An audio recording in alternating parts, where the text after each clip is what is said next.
The morning had started off perfectly. I planned a solo hike through the dense forest trail, eager to escape the noise and chaos of city life. The sun was bright, the sky was clear, and the air was crisp. As I walked, the tall trees formed a canopy that let the sunlight through in a soft, green glow. It was peaceful, and I felt a deep sense of calm. But as the day went on, the calm began to fade.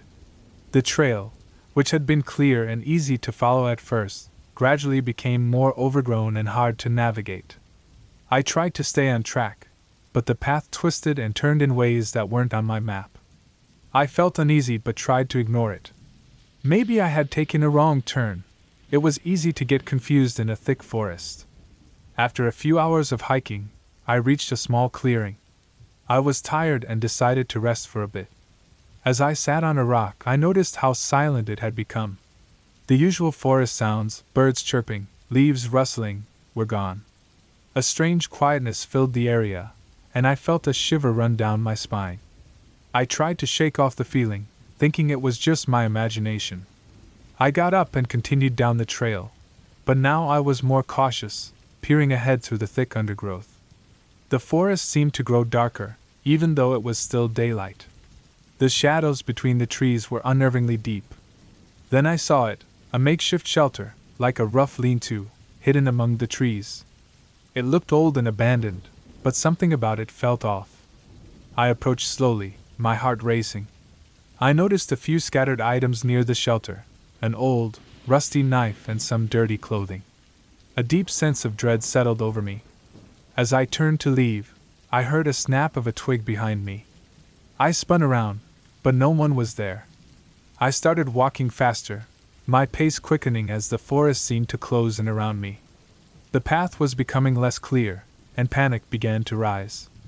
I pushed through the underbrush, my breaths coming in short, ragged gasps. Suddenly, I emerged onto a wider trail that I recognized from my map. Relief washed over me. I had been disoriented but had found my way back. I hurried down the trail, keeping an eye out for anything strange. The forest seemed to loosen its grip on me as I neared the trailhead. Finally, I reached my car, the sight of it filling me with immense relief. As I drove away, I glanced back at the forest. What had started as a peaceful hike had turned into a chilling experience. The unsettling feeling of being watched and the abandoned shelter would haunt me. I realized, with a jolt, that I hadn't heard any noises in the forest that day. No birds, no rustling leaves, just that deep, oppressive silence. The realization sank in that I was not alone out there. Whatever had been lurking in those woods might still be watching, waiting for the next person to stumble into its territory. The thought of those unseen eyes following me left me with a lasting chill.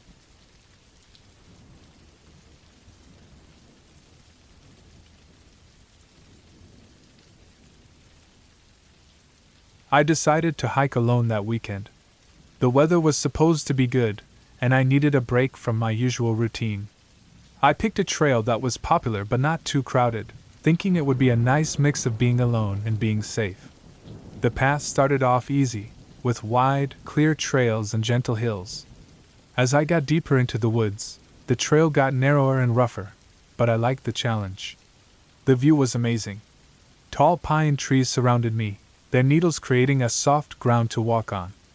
The rustling of leaves and the distant call of a bird were the only sounds breaking the silence. After a couple of hours, I reached a fork in the trail. I vaguely remembered reading about a shortcut that would loop back to the main path, saving me some time. Without much thought, I took the left path. The shortcut started off looking good, but soon the trail became harder to follow. I found myself climbing over fallen logs and ducking under low branches. The trees above thickened, blocking out a lot of the sunlight. I checked my phone, but there was no signal. I kept moving forward, convinced that the trail would open up again. An hour passed, and the path was still tough. I began to worry. I hadn't seen any trail markers in a while, and the thick forest made it hard to know where I was. I stopped to catch my breath and tried to remember my way back, but everything looked the same. Anxiety started to creep in. As I continued, I stumbled upon an old, abandoned cabin. It looked like it had been there for ages, its wooden walls worn out and partly collapsed. I thought about exploring it but decided against it. I needed to find my way back, not waste time. I pushed on, but it was getting late. The shadows were growing longer, and the temperature was dropping. I decided to turn back, hoping I could find the fork in the trail before it got too dark. My pace quickened as I retraced my steps, trying to remember any landmarks I might have passed. Eventually, I came across a small stream. I didn't remember crossing it earlier, but it gave me some hope. Following the stream seemed like a good idea since it might lead to a larger body of water or another trail. I walked alongside it, keeping an eye out for anything familiar. After what felt like forever, I heard voices in the distance. Relief washed over me as I hurried toward the sound. I came out of the woods onto a wide, well-traveled trail. A group of hikers looked at me curiously, probably wondering where I had come from. I nodded to them and kept walking, my pace steady and determined. I eventually reached the trailhead, exhausted but relieved. The sun was setting, casting a golden glow over the parking lot. I unlocked my car and sank into the seat, grateful to be safe. As I drove away, I couldn't help but feel a mix of accomplishment and a lesson learned. Nature is beautiful, but it demands respect. I knew I wouldn't take any shortcuts next time. When I got home, I went straight to bed. But sleep didn't come easy.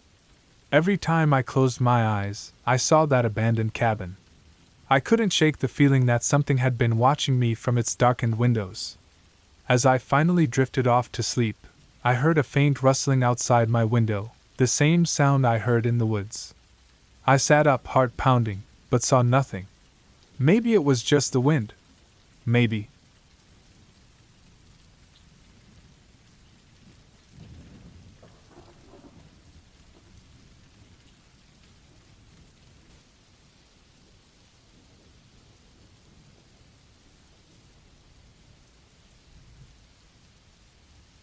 I've always liked hiking alone.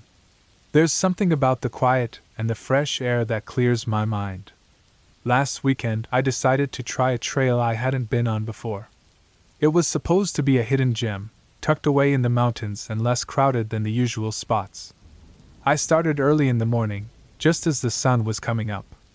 The trail was peaceful, with tall trees all around and the sound of birds chirping. As I went deeper into the forest, the path got narrower and rougher. The signs of people disappeared, replaced by thick bushes and the occasional deer running through the trees. After about 2 hours of hiking, I found an old, overgrown trail that seemed to branch off from the main path.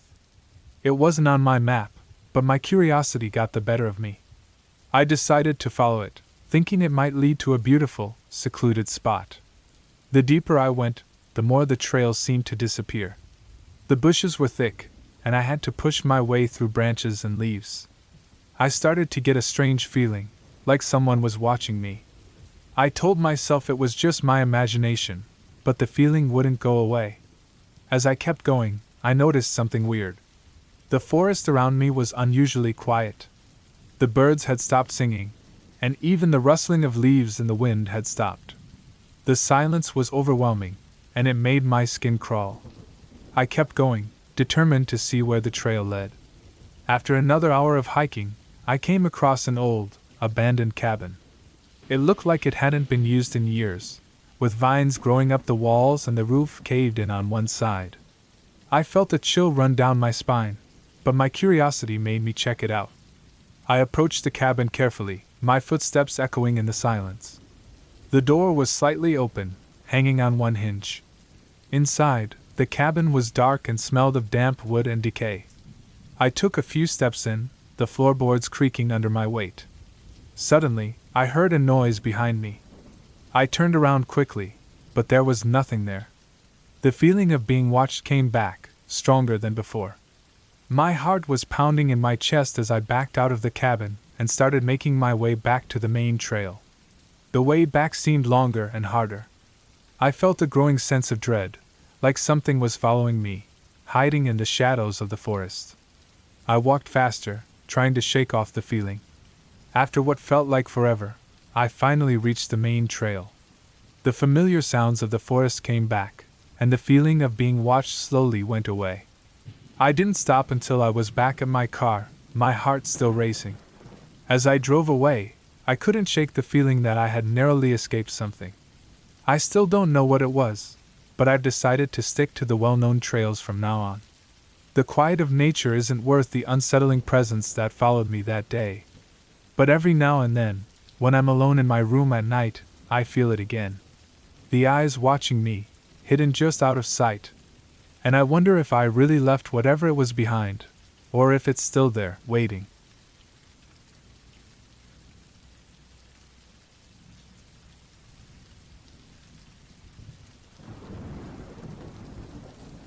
I decided to take a break from city life and rented a small cabin deep in the woods for a week.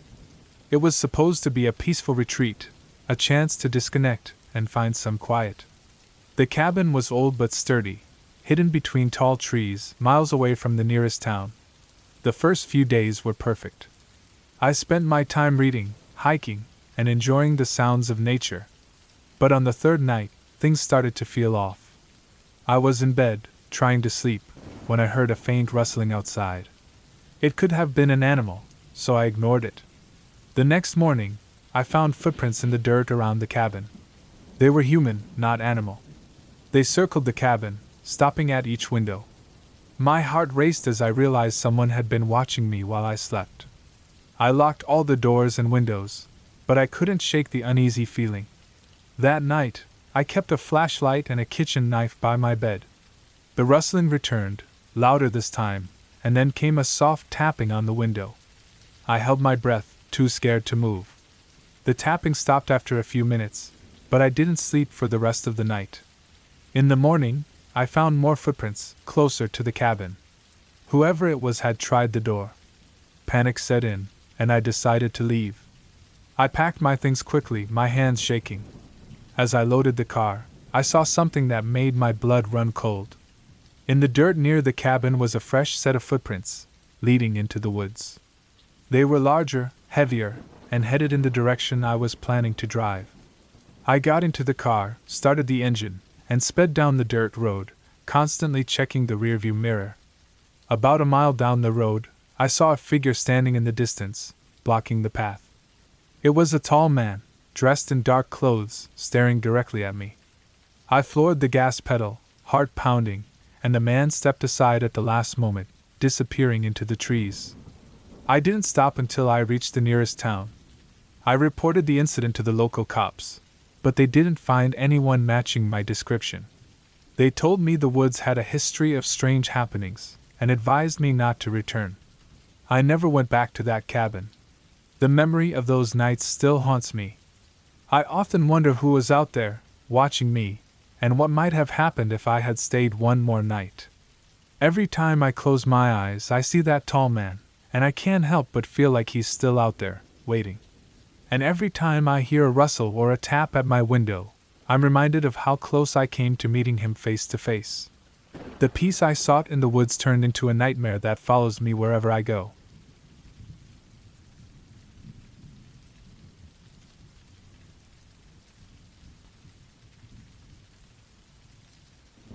The morning was bright when I started my hike.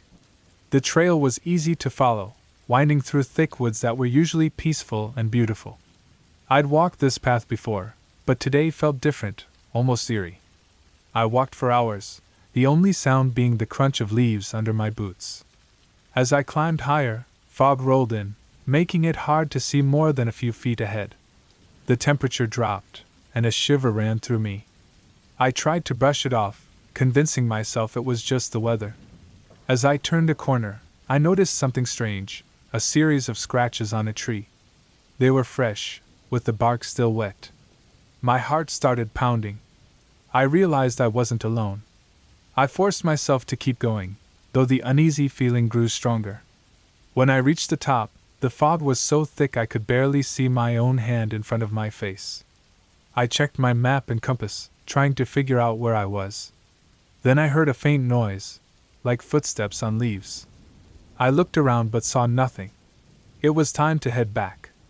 As I descended, the fog seemed to get even thicker. The trail that had been familiar now felt confusing. I felt like I was going around in circles. Shadows in the fog played tricks on my eyes, and I kept glancing over my shoulder. Hours passed, and I began to panic. My stomach was in knots. The sun was setting, and the fog showed no signs of clearing. Just when I thought I'd be lost forever, I saw a faint light through the mist. I quickened my pace, hope rising. As I got closer, the light grew stronger, revealing a small, rundown cabin. Relief washed over me as I stumbled up to the door and knocked. An older man answered, looking worried. I explained my situation, and he let me in, offering me warmth and a place to sit. He told me that fog could be disorienting and that hikers often lost their way in it. The next morning, as I left to return to the trailhead, the fog had finally lifted. The sky was clear, and I felt a sense of safety as I reached my car. But as I drove away, I glanced in the rearview mirror and saw the cabin still standing there, now completely dark. I noticed something unsettling. One of the windows was slightly ajar, and a shadowy figure was watching me from inside. My heart raced as I sped away, realizing I had narrowly escaped something far more sinister than just getting lost in the fog.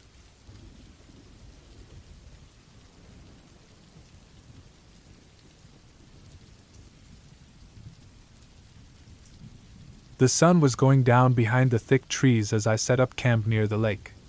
It was quiet, just me and the sounds of nature. But as it got darker, I started feeling uneasy. I heard twigs breaking in the distance, and the leaves rustled wherever I walked. I thought it was probably small animals.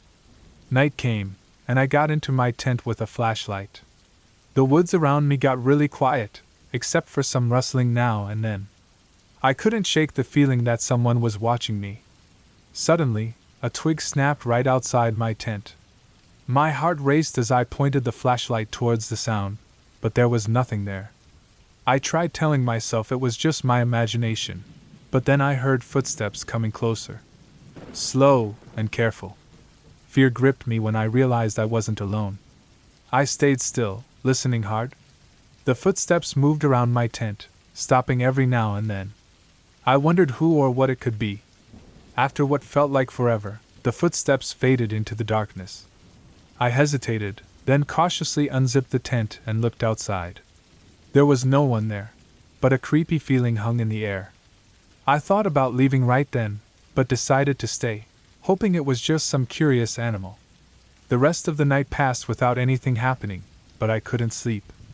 At dawn, I packed up quickly, eager to get away from that unsettling place. As I walked back to my car, I couldn't shake the feeling that someone was watching me. When I reached my car, I sighed with relief. Just as I was about to leave, something caught my eye carved into a nearby tree. "I see you." My blood turned cold.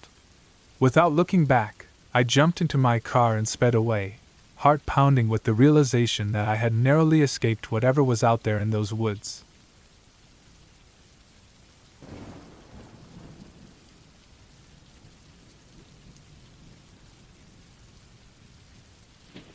The sun was going down as I walked deeper into the woods, the sky turning orange and purple. I'd come out on this trail to clear my head, but as the daylight faded, an uneasy feeling started to creep in. The forest had gone eerily quiet. The usual sounds of chirping birds and rustling leaves were gone. I followed the trail markers, which were meant to guide me. When darkness started to set in, I reached a small clearing with an old wooden bench. I sat down, trying to shake off the growing discomfort. I checked my map and flashlight. Both seemed fine. I was alone, and that was okay, but something felt off. A sudden snap of a twig nearby made me jump. I shone my flashlight in that direction but saw only shadows. I figured it was probably an animal, maybe a deer. Still, I couldn't shake the feeling that someone was watching me. The air grew colder, and I started walking faster as it got darker. My footsteps echoed in the silence. Sometimes I thought I saw movement out of the corner of my eye, but when I looked, there was nothing there. Then I noticed a small, crumpled piece of paper on the ground. It looked old and had a handwritten note. My curiosity got the better of me, so I picked it up. The note read, "Don't trust the sounds. They are not what they seem. My heart raced. Who had been here before me, and why had they left this warning? I stuffed the note into my pocket and kept going, now more on edge than before. My flashlight flickered, adding to the growing fear. As I walked through a particularly thick part of the forest, I saw something disturbing, a trail of broken branches and messed up underbrush that didn't belong to the regular path. It led to a small, abandoned campsite. The tent was torn, and the fire pit was cold and full of ash. Scattered around were old cooking gear and a flashlight with a cracked lens. I stepped back, my anxiety spiking. Whoever had been here didn't leave calmly. They had fled in a panic. I realized with a chill that I wasn't just alone. Someone or something had been here recently, and it wasn't by choice. My instincts told me to leave right away, but my flashlight flickered and went out, plunging me into darkness. I fumbled with my spare batteries, but the silence was almost unbearable. I felt a shiver down my spine as I heard a distant, rhythmic sound, like slow footsteps, as if someone was following me. Desperately, I managed to get my flashlight working again. I moved quickly, trying to get out of the forest before it got fully dark. My breath came in quick gasps, and every crack of a branch or rustle of leaves made me jump. Finally, I broke through the tree line and saw the headlights of my car. I scrambled inside, locked the doors, and started the engine. As I drove away, I glanced back at the dark forest, feeling a mix of relief and lingering fear. The next day, I heard on the news that a hiker had been found dead in those woods, just days before I went. They hadn't been alone, either. There were signs of struggle, and the police said the area was still being investigated. I shuddered when they mentioned the missing person's last known location. It was the same spot I had found the abandoned campsite. The chilling realization that someone or something had been watching me, and that the danger was still out there, left me with a sense of dread that wouldn't go away.